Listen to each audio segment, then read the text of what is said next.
Now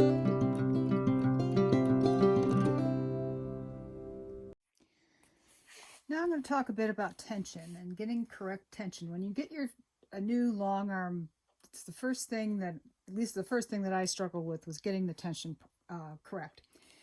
With the long arm, you start by getting the bobbin tension correct. Once you have the bobbin tension correct, then any other adjustments that are made on the upper thread tension on the machine itself. So if you don't have a tension guide, which if you were wanting to purchase one, you'd get an M style for a long arm, just by hand, you want the thread, when you pull it, to turn clockwise, and then to load it into the case, you pull it through the slot underneath that piece of metal, and it goes right in there. And then to check the tension, you're going to hold it in your hand and you pull up, and what you should see is it turns easily and it stands up in your hand, but it doesn't come off your hand. Then if you want to be more exacting with the gauge, the way you do that, so you get this in the camera properly, you hold this, I don't know what that's called, but you hold this piece of metal up, and that goes into this slot here so that your bobbin doesn't fall out as you're putting your bobbin in place, and it locks into place there. And then the thread goes underneath this wheel, around that wheel, comes down in this slot here, and then when you pull, a nice steady pull, you'll see what your pressure is. So my pressure right now is right around 200, which I'm using so fine thread in my bobbin, and on the manufacturer's website for that weight of thread, that they recommend 170 to 200.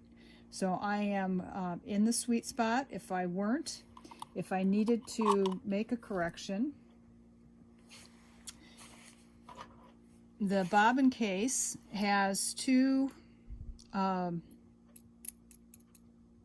screws, and you're going to adjust the black larger screw to adjust the tension, and it's lefty-loosey, righty-tighty. So if I needed to make this looser, I would turn it to the left and to the right to make it tighter. And when you make your adjustments, you make very small adjustments, kind of like minutes on a clock face.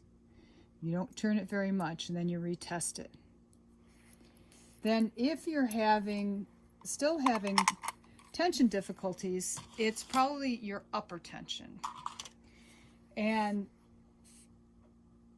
what you'll see is if your upper tension on the top, on your top thread, on your quilter is too tight, you're going to see the bobbin thread being pulled up.